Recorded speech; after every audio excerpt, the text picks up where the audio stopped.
Salut, c'est Benz. Et là, dans cette vidéo, je vais vous parler d'un concept qui est faire plus en moins de temps. Du coup, imaginez-vous accomplir plus de travail en moins de temps et du coup, après, utiliser ce temps supplémentaire pour faire d'autres choses qui vous tiennent à cœur ou encore travailler encore un peu plus. En gros, c'est tout à fait possible, même très probable, avec les concepts que je vais vous partager aujourd'hui dans cette vidéo. Et je vais diviser cette vidéo en deux parties. La première qui sera sur quelle tâche travailler et la deuxième, c'est comment travailler sur ces tâches pour être le plus productif. Du coup, pour identifier la tâche, on va parler d'un concept que je pense que vous avez déjà entendu parler. C'est le principe de Pareto qui stipule que 80% de vos résultats, ils proviennent de 20% de vos efforts. Et en gros, ça s'applique à presque tout. En gros, dans cette courbe, si vous voyez bien ici, on a les causes et 80% des causes engendrent 20% des effets et l'inverse, et vice-versa du coup. Pour que vous compreniez un peu mieux, je vais donner un petit exemple, deux exemples carrément. Le premier, c'est une entreprise qui vend des pizzas et ils ont deux types de pizzas. Euh, Leur chiffre d'affaires du coup était de 10 000 € et du coup on a la pizza A et la pizza B et on voit la pizza A leur rapporte 80% du chiffre d'affaires et la pizza B 20%. Et du coup, le truc intéressant ici, c'est en se concentrant du coup sur la promotion de la pizza A, le restaurant peut augmenter ses revenus énormément, alors que s'il se concentre comme avant sur les deux, il risque d'avoir moins de résultats. Ou encore les étudiants, on va prendre deux étudiants, l'étudiant A et l'étudiant B. L'étudiant avec deux examens, un examen de maths et un examen de français, avec un coef de 10 pour l'examen de maths et un coef de 2 pour l'examen de français. Si l'étudiant A passe plus de temps à réviser du coup l'examen qui aura le plus de résultats, il risque d'avoir une meilleure moyenne que l'étudiant B qui va mettre autant d'énergie sur l'examen A et autant d'énergie sur l'examen B. Maintenant, une fois que vous êtes arrivé là, je vous invite à prendre une feuille, un stylo ou même écrire sur votre téléphone ou carrément juste y réfléchir et de vous poser cette question. Quels sont les 20% de votre travail qui produisent 80% de vos résultats? Par exemple, si vous avez une agence, ça peut être la prospection. Je sais pas, si vous êtes étudiant, ça peut être cette matière. Si vous êtes freelance, peut-être c'est votre travail. Bref, essayez de vous poser, de réfléchir vraiment quels sont les 20% de votre travail qui rapportent 80% de vos résultats.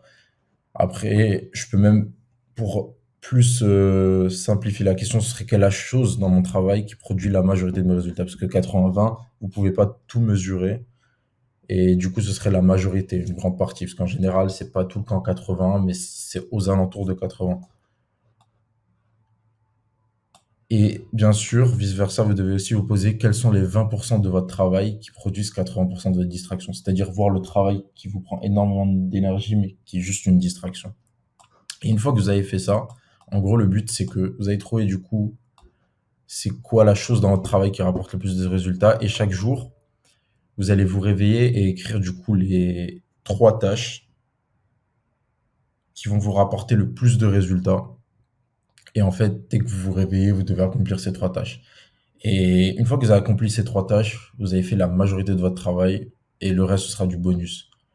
C'est-à-dire que peut-être il est midi, vous avez fait ces trois tâches, bah, vous pouvez dire que vous avez fait 80% de votre travail et tout ce que vous faites en plus, c'est vraiment juste du bonus parce que vous avez fait ce qui va vous rapporter le plus de résultats. Maintenant, une fois que vous avez vos trois tâches, c'est comment travailler sur ces tâches. Bah, ici, je vais vous parler de trois concepts différents qui permettent du coup de bien travailler sur ces tâches et avoir le plus de productivité.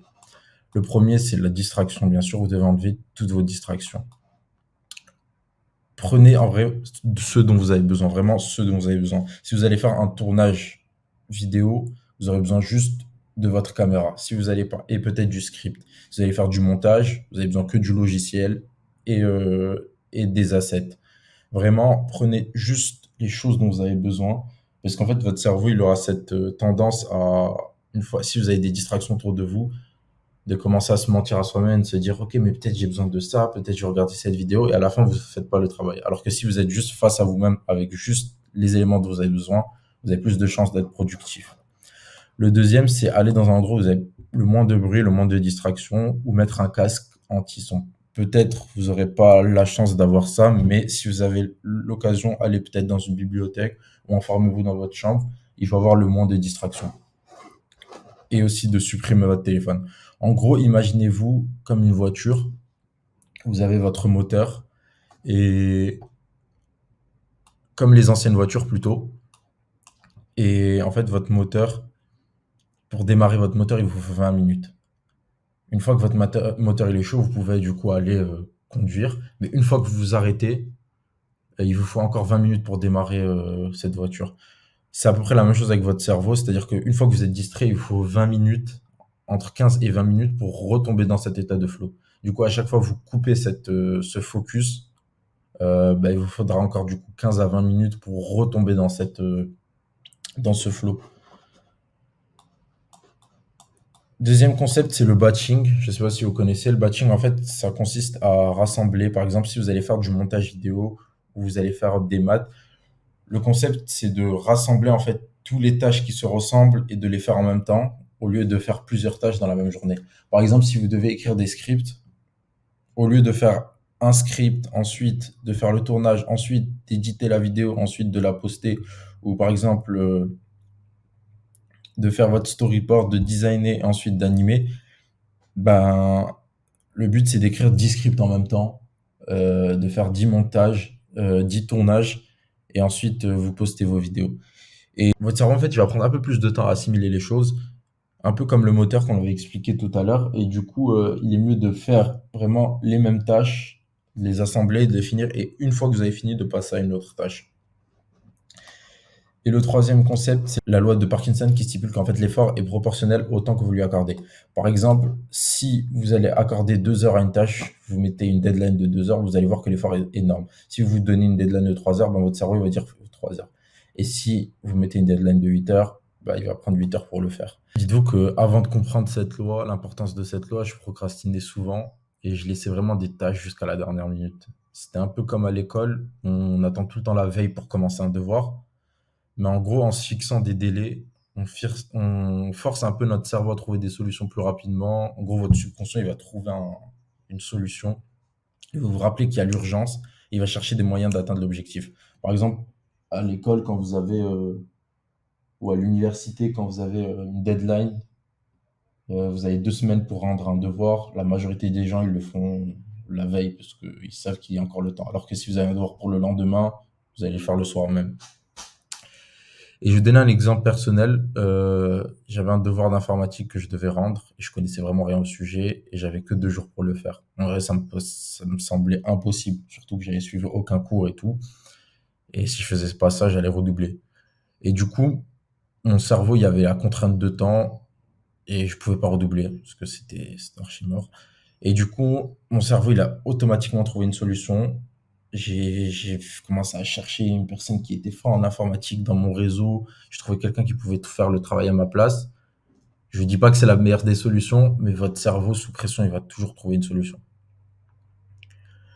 Et aussi un exemple que j'ai eu avec un client d'une startup, je devais lui faire du coup une vidéo de présentation et ça y est, vu que j'étais là, je voulais vraiment. Ou un autre exemple, j'avais un client et il m'avait proposé que je lui fasse une vidéo. C'était à l'époque où je commençais, du coup, moi, quand on me propose de l'argent, je disais pas non, je voulais faire les vidéos. Et j'avais une deadline de quelques jours et j'avais déjà aussi d'autres vidéos à faire et je lui ai promis, je lui ai dit oui, ne t'inquiète pas. Même lui m'a dit, t'es sûr et tout. Je lui ai dit oui, t'inquiète pas, il n'y a pas de souci et tout. Et quand je me suis posé devant mon ordi, je me suis dit, c'est comment je vais faire? J'ai pas le budget pour délégué. Je lui ai promis de faire sa vidéo, surtout qu'il en avait vraiment besoin. J'ai d'autres clients aussi que je dois délivrer et j'ai mes vidéos à poster sur mon compte. Bah, mon cerveau, finalement, il a commencé à chercher, trouver une solution. Et c'est là que j'ai trouvé, du coup, je suis allé chercher sur Internet, faire des recherches, comment je vais trouver. Bah, finalement, j'ai trouvé des presets. Presets, c'est quoi? C'est des sortes de design déjà faits, des presets de vidéos déjà faits. Et du coup, j'en ai J'en ai utilisé, du coup, ça m'a permis de gagner énormément de temps et j'ai pu du coup faire les vidéos dans le temps. Déjà, ça m'a fait gagner du temps aussi pour les autres vidéos. Et dites-vous que ça marche, c'est-à-dire que quand vous fixez vraiment une deadline, votre cerveau, il va trouver. Mais même des fois, vous allez être choqué, c'est-à-dire que vous dites, je me fixe cette deadline. Certes, faut pas que la deadline soit vraiment impossible, comme je vous dis, faire 1 million en un mois alors que vous avez jamais fait ces chiffres. Mais faites des deadlines un peu compliquées et vous allez être choqué de votre cerveau, comment il va trouver des solutions. Parce que le cerveau, en général, sous pression, c'est là où, comme je vous ai dit, c'est là où il marche le mieux. Mais en fait, le problème, c'est que il y a un petit problème avec ça, c'est que se donner des délais. En fait, quand on a des délais externes, c'est facile, comme je l'ai dit avec les clients, mais se donner des délais personnellement, la plupart du temps, on va les ignorer, on va les auto-saboter. Et du coup, face à ça, moi j'ai testé des trucs et ce qui a marché en général, c'est soit vraiment d'être autodiscipliné, mais je pense que ça, c'est plus avec des années de pratique. Vous avez une autodiscipline tellement forte que vous n'avez même pas besoin de facteurs externes. Si vous avez ce niveau, pas besoin d'écouter du coup les techniques. Mais si vous n'avez pas du coup ce niveau d'autodiscipline, moi je vous propose du coup de faire un facteur externe, c'est-à-dire un ami ou un membre de la famille, parce qu'en général, quand on s'engage envers une personne externe, on a plus de chances de faire la chose. Et du coup, par exemple, lui dire, voilà, si je fais pas ça, en échange, je te donne ça, ou voilà, je dois faire ça dans ce temps, ou je sais pas, d'essayer de mettre une sorte de pression externe qui va nous obliger à le faire. Et en général, ça fonctionne plutôt bien. Voilà, du coup, voilà pour la vidéo d'aujourd'hui. J'espère qu'elle vous a plu et n'hésitez pas à mettre en commentaire s'il y a d'autres sujets que vous voulez que j'explique ou que je vous partage. Ciao.